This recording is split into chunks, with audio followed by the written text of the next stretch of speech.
Welcome to VNfiniti, the podcast where we talk and you listen. We're your hosts, Ashley and Tori. Hello, Ashley. Hi. It's awesome to be here again with you. I know. It has been a while. It has. Yeah. But no love has stopped flowing, right? Right. So life happens. Yeah, life happens and things happen, but we're back. Took a little mid-season break. That's what we're going to call it. That's what we're going to call it. Yeah, to recalibrate. Yes, to give y'all some good stuff out there. So we are coming together this episode. Our topic is it takes a village to raise a child. I have a guest with us. This is my cousin, Kimberly. I'm going to give you some backdrop in just a moment. Kimberly. Hello. So Kimberly and I, we grew up, together in our little country rural area. And we spent so much time together all the time, tight like glue, right? I'm talking about sharing a bed, right? That's a cousin love. Always together. Yeah, like my sister, not my cousin. Right. And just like, our absence, Ashley, you know how we can go for forever. And when we reconvene, it's just like we never left, right? We pick up just like we put it down, right? Mm-hmm. And the same for Kim and I. And so in this moment, we both have children, right? And it's been a while since Kim and I have connected. But when we came back together, it was just like nothing changed. Yeah. Nothing has changed, right? All the way down to like we can snuggle in the bed like it's not like nothing. And I say that to say, when we reconvene at this long extended period of time, we have come back and reconnected with our own families now. And I have two girls, ages 5 and 10. And Kim has two boys, ages 9 and 12. And so this episode, it takes a village to raise a child, is an African proverb that means that an entire community of people must provide for and interact positively with children for those children to experience and grow in a safe and healthy environment. So in that space, we can talk about why it's important. We can also talk about the pros and cons and the challenges. I think for one, like I grew up luckily in a village environment. So I definitely understand like the pros of it, the cons of it, the origins of it, like you just spoke about it from an African proverb. And I'm like a village child, my mom was a single mother for most of my life, but luckily my grandmother stayed around the corner so we can walk to her house. On one corner was my mom's best friend. Down the street was my mom's other best friend, which also, actually she stayed upstairs and her parents stayed down the street. So I had like extra bonus grandparents and things like that were right close by. And it was one of those things where like, if you acted up, anybody could have got you, so we can start wherever. I am for it. I feel it's definitely beneficial. So let's start off there. I can barely think of any cons, but I'm pretty sure, as we get into this conversation, different point of views, I'm definitely sure that somebody may have some kind of con. But let's get into it. So sure. So first thing that I want to bring up, right, in your conversation of reflecting back on your childhood and, where we were positioned in our community. And okay, first of all, how we benefited from that, right? For one. And for two, how that's so drastically different from today. Yeah. So for one, we're not always lucky enough, especially in rural parts, to be in proximity. That tightness, yeah. Right? Like aunties don't stay across the street anymore. They stay across town or in another state, right? So being able to, so for one, I don't feel like we have that proximity anymore. And so it becomes a challenge because we have loved ones that we would entrust with our family, but then they end up in so many different places. Right. And so we're so blessed to have grandmas who we're still, in that area with or whatever, and how important, that is. And so my children's grandmother is right around the corner. It is such a blessing because we're having to entrust people with our most prized possessions. out of our sight, Mm-hmm. and how difficult it is for us to be able to build those trusting relationships with people now, to trust and love our children like we would outside of our sight, as well as to discipline our children and make sure that they stay in line before someone else is disciplining our children that we wouldn't trust to do so. And I think that last part brought up like something really important, because, and this can be a con, you know, like it's like I said, if we acted up growing up, like anybody could have got us. But because we know that people come from different backgrounds and come from different levels of dysfunction, right, that can range from anything from okay, you're no longer to able to play on your iPad, down to like, I got to go get my child from the hospital because you don't know what those, my kid versus time out. Right. And a lot of people grew up, especially old school. You know, you got old school parents that discipline without explanation. So that brought in another level of like the kid not learning anything from what they're done because it's like, because I said so. And that is so important to be able to process with your children. Right. There is a level of because I said so and trust me, but there's also a level of processing with them to let them know why you said what you said, because it's always a bigger picture. It's a worldly picture, right? Right. Kim, what do you think? It is. It's a whole lot different now than what it used to be. Since I have been here and with us blending the girls and the boys, we do things a lot different. And but I have learned to Victoria's and Dwayne's opinions on different things, on how we should deal with different situations. I love it. And likewise. Right. And likewise.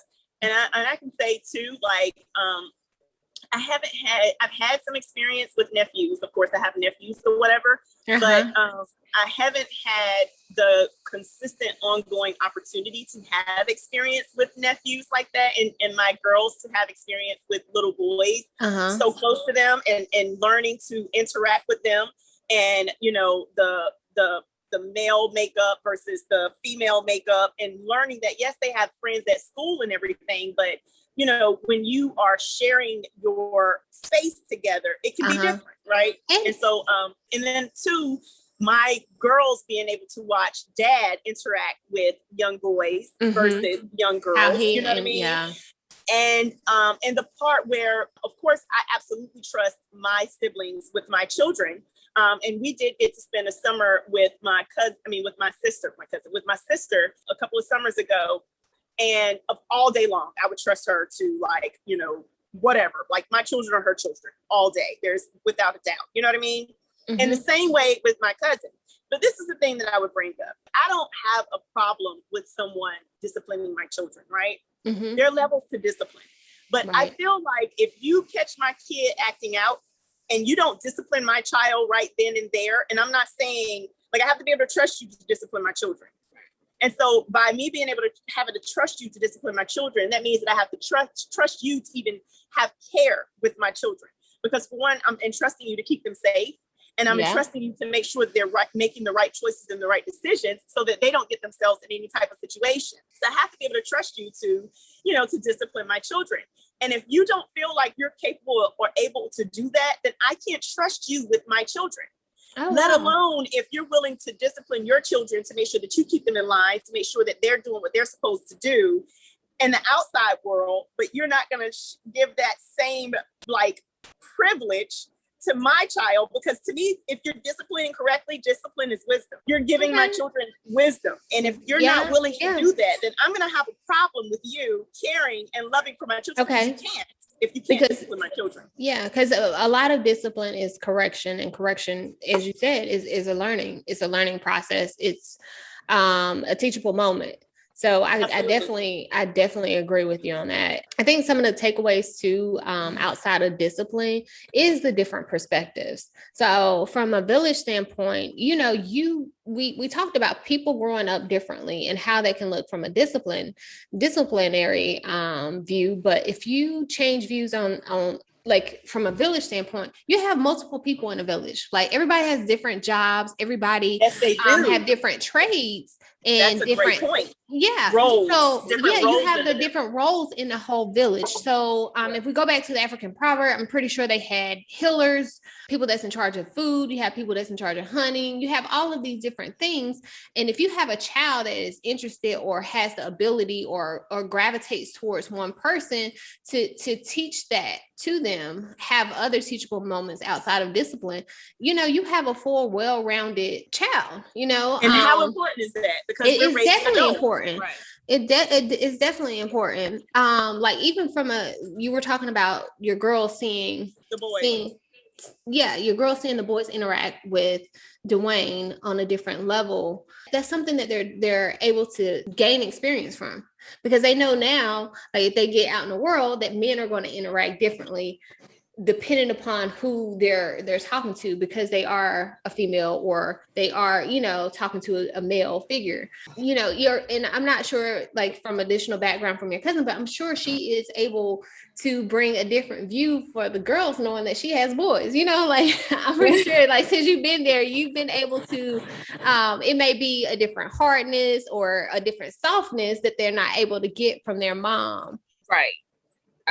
It has been different because, like, a combination of both. It has, and softness. yes, because the baby girl, that's just me, him downstairs. Yes. So, but because I have boys, when I first came here with the girls, like I told Tori, I tend to say things to the girls in a tone that I would say to the boys, and so sometimes I forget it's to girls, you know what I'm saying? But then when I talk to them, I'll say it in the same sentence. I'll be like, well, Auntie Kim is telling you the same thing that she tells the boys. It's no different.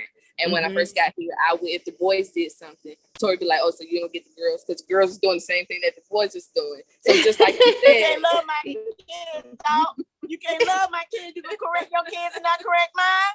Oh, that ain't love, dog. No, player. She said you gotta pull on both of the coattails. And your kids, you know what I'm saying? Your kids gonna be well mannered. Nah, that ain't how it goes. These my boys, but then my cousin's girls right there. I'm not responsible for that. Nah. So, but it over the last 3 weeks, things have changed. It's been a good change. Certain things have happened. Something happened today where all three of us shared our opinions on how the situation should have been handled, how to address it in the future, right?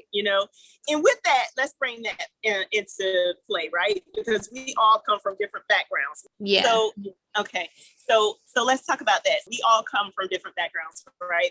And Kim and I have been apart from each other for over 10 years, right? Hence now we have children and we're coming together. She's been up here, spending some time with us this summer, and it has been awesome because my girls have in-house like best friends, right? So it's great. And so, but with that being said, it brings to, surface things for us, things that we need to have addressed from our childhood or need to address from our childhood. Right. It brings back those nuggets from our childhood that worked in our childhood. It brings back things that we may have experienced in our childhood that we don't want to bring into our future, and things that are absent right now that we need to pull back from the past. You know what I mean? So many topics come up. But then also with us merging families, we also have to so we're talking about the discipline parts, but we also have to talk about the tender parts, right? Yeah. So when we have to address those parts where, well, I don't know if you handled it the way I would have handled it, or I don't know if so we have to talk about our feelings on on those things. And then we have to talk about ways to resolve it. And so many things come up, and then how to handle it the next time. That's very important. So that's definitely one thing that I've experienced in terms of the merge, right? Yeah.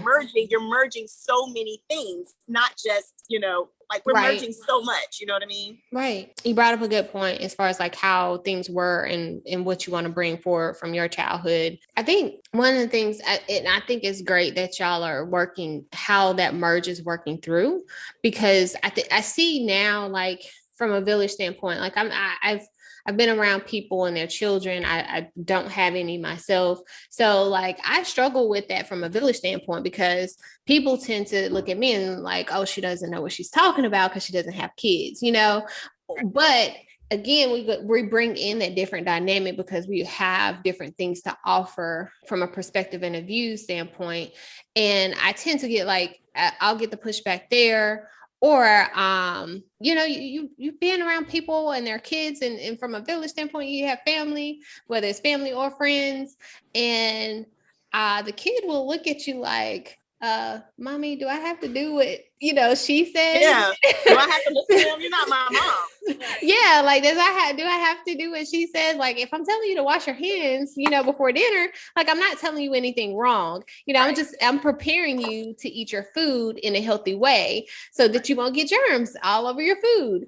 But the kid may look at me like, do I really got to do what she says? Or, let's put something green on your plate, you know, so you can be strong and healthy. Do I really got to eat these green beans on my plate? So from the merge, like how having those conversations, I think is like really important, even from just in general, from a village standpoint. I think what doesn't work from the past in our current state and where we are now, I know you mentioned the concept of not being close to your family and friends, and not having that in-house best friend, not having granny around the corner anymore for both, you know, myself as well as for the kids. So what I do want to piggyback on though, is that how important it is like to have those other people, right? Because if for some reason nephew doesn't feel like he can go to mom with this, you know what I mean? Right. He can go to auntie and he can go to uncle. And for my girls, if they like, mama might come this way, daddy, blah, blah, and even grandma, I can go to auntie. You know what I mean? And in that space, and let that's me like being on the same, like, yes, you may not have children as of now, but in this village, this auntie is critical. Right. You understand? Because my girls are going to look at auntie just like they're looking at me, and they may, you know, admire auntie, whatever. So I need auntie to kind of be in a space to be able to nurture that. And that brings me back to the point that I was trying to get to. Sorry, it took me long enough. I was bringing you around, baby. Yeah, you were. But ultimately, I was thinking, you know, you have to be on the same page.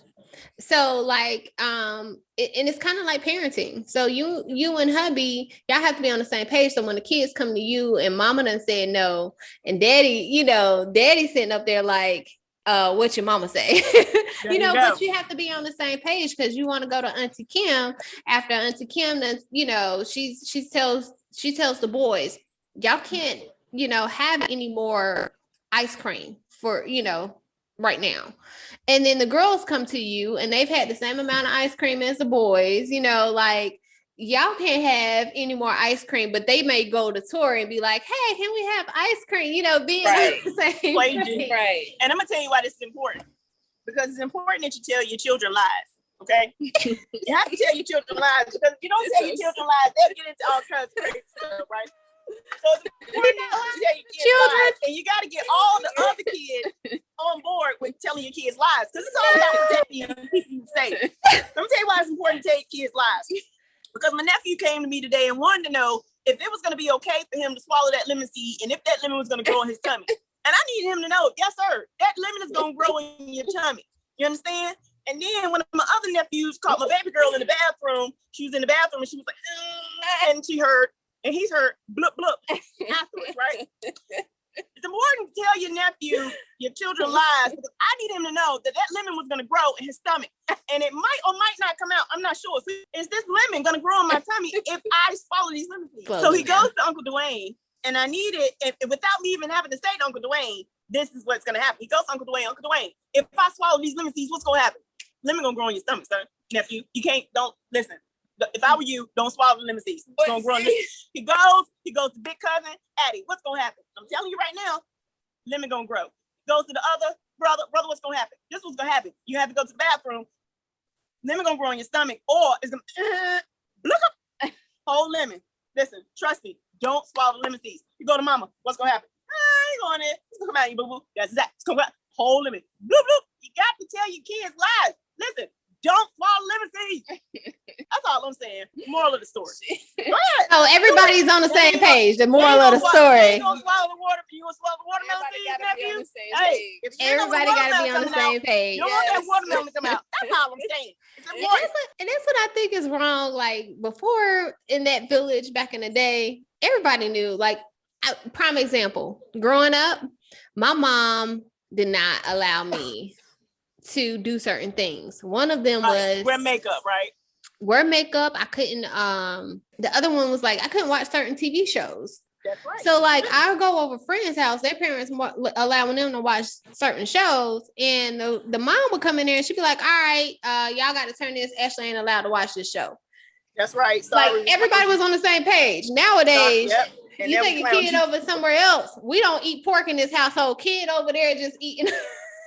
Eating all kinds of and watching everything and listening to everything. And that is the thing, because there are certain things, yes, and it's not that my children cannot watch or listen to certain things, but I need to be able to, do some filtering, some censoring, you know what I mean? Like I need to do some processing. We need to discuss what you saw, or if you have questions about it, or whether it was an appropriate content for her or not, you know what I mean? And so if the same thing, like and Kim and I are pretty much on the same page. Like certain things our children are not going to have permission to watch or listen to, or like we were listening to some song the other day, and I was like, you know what it's saying? She was like, no, I hadn't even paid any attention, girl. What is it?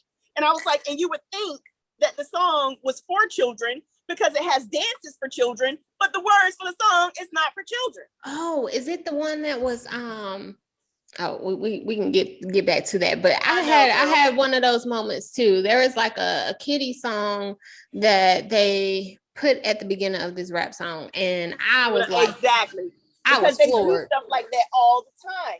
And when your children don't know any better, then you know what I mean. Like they're in a situation where they're like, well, typically this is a song that I would be used to hearing. It what's wrong with it now? Well, then the lyrics drop and the beat drop, and then you're like, You know, so Kim and I are definitely on the same page in terms of like what the kids can and cannot, and it's pretty much like, we're pretty good at censoring, is this appropriate? That's good. And having those conversations. And then, and don't get me wrong, like I was saying, like, there are definitely cons to it, but it's how you handle them. You know what I mean? And so as adults, we've had to sit down and compare our thoughts and process our thoughts on why we feel this way and how we feel this way and how we think it's going to affect our children in the future and what our own experiences have been with certain things. And that is why that is critical, to be able to have conversations where you have dialogue about what is what's okay and what's not okay, you know what I mean? Or what we've experienced and what we haven't experienced, and how we feel like it can be handled, or how it could have been better handled, or what our experience was around it and why we feel so strong about it, like the context and like all these things. So what do you think how can we continue to push this? I wouldn't say tradition. Do you think it happens naturally? Because I think that villages happen naturally. So you have this family that you continue to trust with your or friends or cousins, which is family. But you have these people that are around you that you build a village with. So I think for me, I feel like it happens naturally. But how do we continue to keep a village strong? I know we talked about the benefits of seeing from different point of views, but I'm just thinking, like, without a village, how do you think children would be? Like, I can't imagine, because like I grew up with one. And from a family aspect, I know Tori and Kim, I'm pretty sure you grew up with one too. Y'all was sleeping and cuddling in the bed. So there was already, that village was built. So, and so to discuss that, right? So it took a level of trust for both Aunt Adine and Kim to be entrusted with someone else and their family. And so Aunt Adine and my mom being cousins, and her trusting her daughter in her care, and expecting my mom to treat Kimberly the same way she treats me, period. Whether it's giving love or giving discipline, because discipline can be love, right? So like, first thing is like, people being able to trust other people. And that can be hard if you grew up in a situation where you did not have a village, right, and you did not have people who, right, you know, you could be trusted with. And it can also be hard if you grew up in a village, but you were mistreated, or you had right, bad experiences from right. that village. You know what I mean? So, you know, it's important to talk about your experience and to work through those things, because that's always important, to revisit your history. Some people like leave the past in the past, but sometimes if there are things that are disrupting us, if there are things that are disrupting us, we need to revisit the past so that we can make well for the future. And then the place and space of being able to sit down, talk, and process with each other about what's best for the unit. You know what I mean? Yeah, I think it's all good stuff. So for all of those that are out there building your village, you know, make sure you do trust the people that you're having. You revisit, as Tori mentioned, revisit those things that built your own personal village.